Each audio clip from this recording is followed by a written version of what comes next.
ಹೆಂಡತಿ ಇದ್ದರೂ ಇನ್ನೊಬ್ಬಳ ಜೊತೆ ಸಲಗಿ ಜೀವ ತೆಗೆದೇ ಬಿಟ್ರು.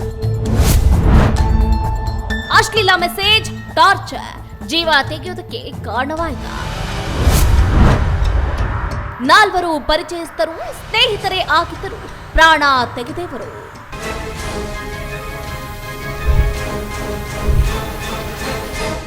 ನಟ ದರ್ಶನ್ ಮತ್ತು ಗ್ಯಾಂಗ್ನಿಂದ ರೇಣುಕಾಸ್ವಾಮಿ ಪ್ರಕರಣ ಇಡೀ ರಾಜ್ಯದಲ್ಲಿ ಭಾರೀ ಸದ್ದು ಉಂಟು ಮಾಡಿತ್ತು. ಟೇಟ್ ಅದೇ ಮಾದರಿಯಲ್ಲೇ ಕಲಬುರಗಿಯಲ್ಲಿ ವ್ಯಕ್ತಿಯೋರ್ವನ ಜೀವ ತೆಗೆದಿರುವುದು ಬೆಳಕಿಗೆ ಬಂದಿದೆ. ರೇಣುಕಾಸ್ವಾಮಿ ಕೇಸ್ ಶೆಡ್ನಲ್ಲಿ ನಡೆದರೆ ಕಲಬುರಗಿಯ ರಾಘವೇಂದ್ರನನ್ನ ಸ್ಮಶಾನದಲ್ಲಿ ಮುಗಿಸಲಾಗಿದೆ. ಇದರ ಹಿಂದೆಯೂ ಓರ್ವ ಮಹಿಳೆ ಅಶ್ಲೀಲ ಮೆಸೇಜ್ ಮತ್ತು ಟಾರ್ಚರ್ ಇದೆ ಎನ್ನಲಾಗ್ತಾ ಇದೆ.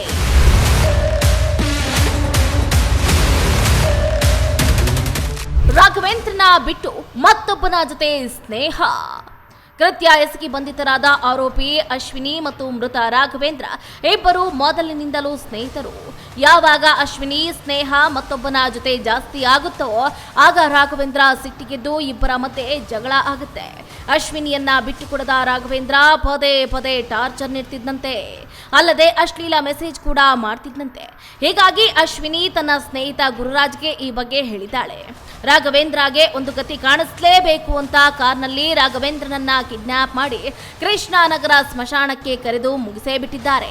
ಸಾಕ್ಷಿಯನ್ನ ನಾಶಪಡಿಸುವುದಕ್ಕೆ ಕಾರ್ನಲ್ಲಿ ಮೃತದೇಹ ಸಾಗಿಸಿ ರಾಯಚೂರಿನ ಶಕ್ತಿನಗರ ಬಳಿಯ ಬ್ರಿಡ್ಜ್ನಿಂದ ಮೃತದೇಹವನ್ನ ಕೃಷ್ಣಾ ನದಿಗೆ ಎಸೆದು ಎಸ್ಕೇಪ್ ಆಗಿದ್ದಾರೆ. ಅಂದಹಾಗೆ ರಾಘವೇಂದ್ರ ನಾಯಕ ಮೂಲತಃ ಕಾರವಾರ ಮೂಲದವರು. ತನ್ನ ಹೆಂಡತಿ ಸುರೇಖಾ ಜೊತೆ ಕಲಬುರಗಿಗೆ ಬಂದು ನೆಲೆಸಿದ್ದ. ಕಲಬುರಗಿ ನಗರದ ಗಣೇಶ ನಗರದಲ್ಲಿ ಬಾಡಿಗೆ ಮನೆ ಮಾಡಿಕೊಂಡು ಹೋಟೆಲ್ನಲ್ಲಿ ಕೆಲಸ ಮಾಡಿಕೊಂಡು ಜೀವನ ಸಾಗಿಸ್ತಾ ಇದ್ದ. ದಿನಾಂಕ 2025 ಮೇ 25ರಂದು ಸ್ಟೇಷನ್ ಬಜಾರ್ ಠಾಣೆಯಲ್ಲಿ ಮಿಸ್ಸಿಂಗ್ ಕೇಸನ್ನ ದಾಖಲು ಮಾಡ್ತಾರೆ. ರಾಘವೇಂದ್ರ ಮಿಸ್ಸಿಂಗ್ ಕೇಸ್ ತನಿಖೆಗೆ ಪೊಲೀಸರು ಇಳಿದಾಗ ಕೊಲೆ ಪ್ರಕರಣ ಬೆಳಕಿಗೆ ಬರುತ್ತೆ.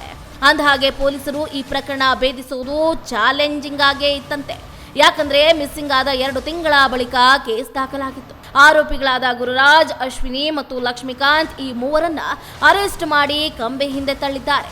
ಒಟ್ಟಾರೆಯಾಗಿ ರೇಣುಕಾಸ್ವಾಮಿ ಪ್ರಕರಣ ನಡೆದಿರುವುದು ಒಂದು ಹೆಣ್ಣಿನ ವಿಷಯದಲ್ಲಿ, ಇಲ್ಲೂ ಕೂಡ ರಾಘವೇಂದ್ರ ಜೀವ ಹೋಗಿರುವುದು ಒಂದು ಹೆಣ್ಣಿನ ವಿಚಾರದಲ್ಲಿ.